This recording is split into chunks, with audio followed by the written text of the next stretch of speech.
The story behind No, I Am Not a Human is lying to us from the start. Are we just obedient followers being guided by FEMA towards our inevitable doom? Or is there a darker truth lurking behind the so-called visitors? The game follows a nameless protagonist caught in the middle of a strange and unsettling outbreak. Nightfall brings with it creatures that imitate humanity, mimicking our faces and movements. They are known as visitors, emerging from the very ground beneath us, born from the same soil that sustains life. Whether alien or something else entirely, their connection to Earth's core hints that they might be its original inhabitants. Perhaps, from their perspective, we are the intruders. In theory, your role is simple: keep the visitors out and only let the true humans in. But with their perfect disguises and eerily human behavior, telling who's real becomes almost impossible. Allowing one in could doom your entire shelter, while rejecting the wrong person could bring equally tragic consequences. Safety is an illusion. No one is ever truly secure. Each morning survived feels hollow as the temperature continues to rise, forcing everyone indoors. The question lingers: are the visitors real, or are we simply losing our minds under the unforgiving sun? You have 5 nights to choose who enters, 5 days to uncover the truth. Who will you trust? The narrative of No, I Am Not a Human offers nothing definitive. Every piece of information is secondhand.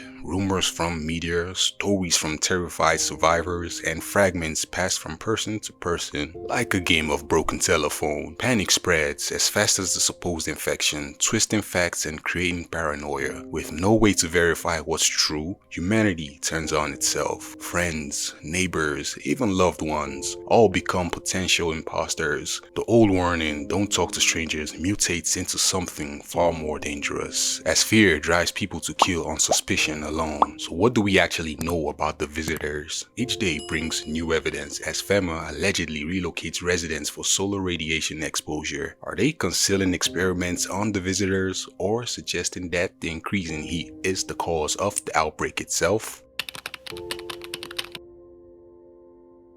Visitors are known to have perfect symmetrical white teeth, but their hands often give them away. Dirt beneath their fingernails from clawing their way up from beneath the earth, and they usually have red eyes or bloodshot eyes. However, even these clues are full of contradiction. A construction worker, farmer, or addict might easily show these same signs.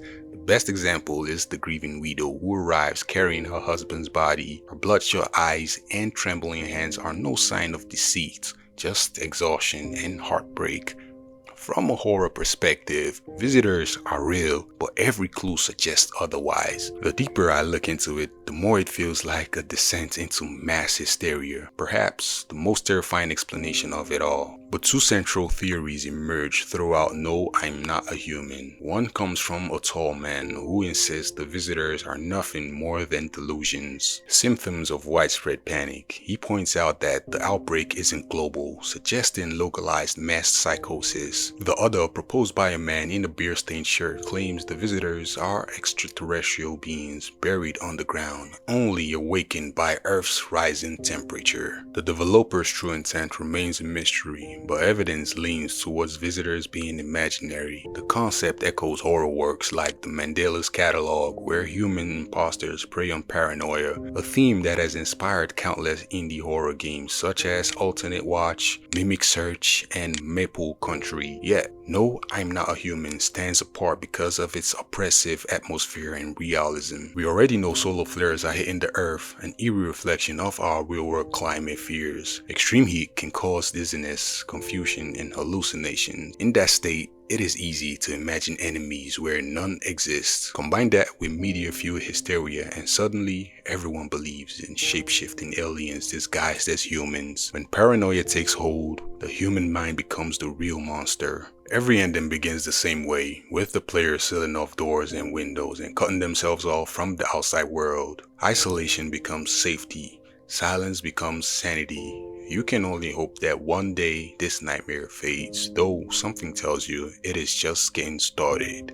Please, if you enjoyed this video, kindly hit that like button, hit that subscribe button, and hit that notification bell icon so you can get notified when I upload videos like this, as I am desperately trying to get to 1K subscribers by the end of this year. And until next time, peace and love. Incredible.